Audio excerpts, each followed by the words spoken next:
Selamat datang ke Bantuan MY, saluran anda untuk info terkini bantuan rakyat Malaysia. Assalamualaikum dan salam sejahtera. Tumpuan hari ini adalah kepada perkembangan terkini berkaitan bantuan tunai bagi pemilik kenderaan diesel di Malaysia yang kini menerima penambahbaikan bayaran susulan, tekanan kos sara hidup dan kenaikan harga minyak global. Kementerian Kewangan Malaysia dalam satu kenyataan memaklumkan bahawa bantuan di bawah inisiatif Budi Diesel telah ditambah baik secara sementara bagi membantu golongan yang terkesan secara langsung dengan peningkatan harga diesel.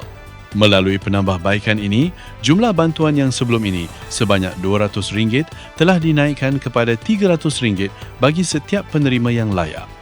Penambahan sebanyak RM100 ini merupakan bayaran interim yang mula disalurkan pada 8 April 2026 terus ke akaun bank penerima.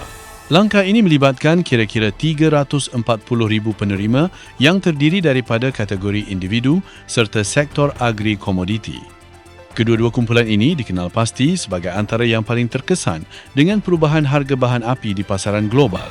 Menurut pihak kementerian, pelaksanaan bantuan tambahan ini bertujuan memastikan kebajikan rakyat terus terpelihara khususnya dalam menghadapi ketidaktentuan ekonomi dunia yang memberi kesan kepada harga minyak. Namun begitu, penambahan ini bersifat sementara. Ini bermakna apabila keadaan pasaran minyak global kembali stabil, kadar bantuan dijangka akan kembali kepada jumlah asal RM200 seperti sebelum ini. Dalam masa yang sama, pendekatan bersasar yang digunakan kerajaan dilihat penting bagi memastikan bantuan disalurkan kepada golongan yang benar-benar memerlukan di samping mengekalkan kedudukan kewangan negara dalam keadaan terkawal. Bagi penerima, bantuan ini dijangka mampu membantu meringankan sebahagian beban kos operasi harian, terutamanya bagi mereka yang menggunakan kenderaan diesel seperti pacuan 4 roda dan lori kecil untuk tujuan pekerjaan.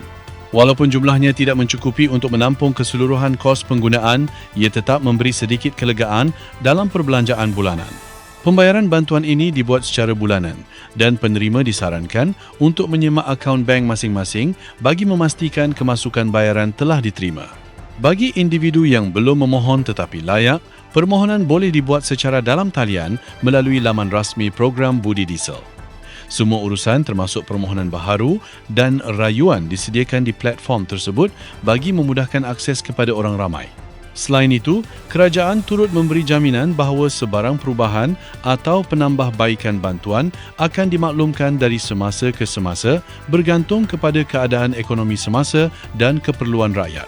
Secara keseluruhan, inisiatif ini dilihat sebagai usaha berterusan kerajaan dalam membantu rakyat menghadapi cabaran kos sara hidup walaupun dalam ruang kewangan yang terhad. Terima kasih kerana menonton dan kita jumpa lagi di video seterusnya.